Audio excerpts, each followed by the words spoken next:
જય શ્રી રામ। આ છે દેવી પુત્ર ભાઈ, પણ પહેલાં જુવાનીમાં ગુટખા ખૂબ ખાધા। ગુટખા હોય, માવા હોય ને ખૂબ ખાય તો જો હવે એમને પીડા જુઓ તમે, એમને ગળામાં કેન્સર થઈ ગયું બિચારાને। હવે કંઈ ખવાતું નથી, ખાલી લિક્વિડ પીવાતું હશે અને એ ભગવાન જેટલી બાજરી આપશે ને ત્યાં જીવાશે। પણ આપણે અત્યારે યુવાનીમાં આપણે મોજ શોખથી આપણે સિગરેટ પીતા આવીએ છીએ, માવા ખાતા આવીએ છીએ, ગુટખા ખાતા આવીએ છીએ, પણ ભાઈ અત્યારે ખબર નથી પડતી આપણને। એ જ્યારે આપણું થશે ને ઉંમર ત્યારે ખબર પડશે। માટે બની શકે તો મારું કંઈ જતું નથી ક્યારે, તો રૂપિયા તમારા વપરાય છે છતાં તમારો જીવ જાય ને એ યોગ્ય ન કહેવાય। માટે હંમેશા આપણે ગુટખાને ક્યારે ખાઈએ નહીં, ક્યારે ધૂમ્રપાન પણ ના કરીએ, આપણે દારૂ વ્યભિચાર ક્યારે ન કરીએ, કારણ કે એને છે ને બહુ નુકસાન થતું હોય છે।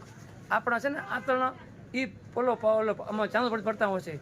માટે હંમેશા ધ્યાન રાખવી કે આપણે જુવાનીમાં મોજ શોખ કરતા હોઈએ છીએ પણ પરિણામ બહુ ખરાબ હોય છે, કારણ કે ઘડપણ છે ને બધાને આવવાનું હોય છે।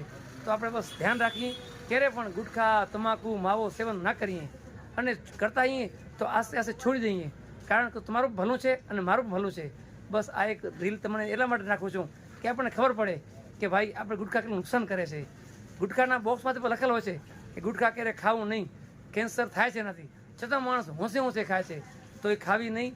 અને આપણો પરિવાર આપણી રાહ જોતા હોય છે, માટે બસ વ્યસન ક્યારે ન કરવું। જય શ્રી રામ, હર હર મહાદેવ। બરાબર ને કાકા?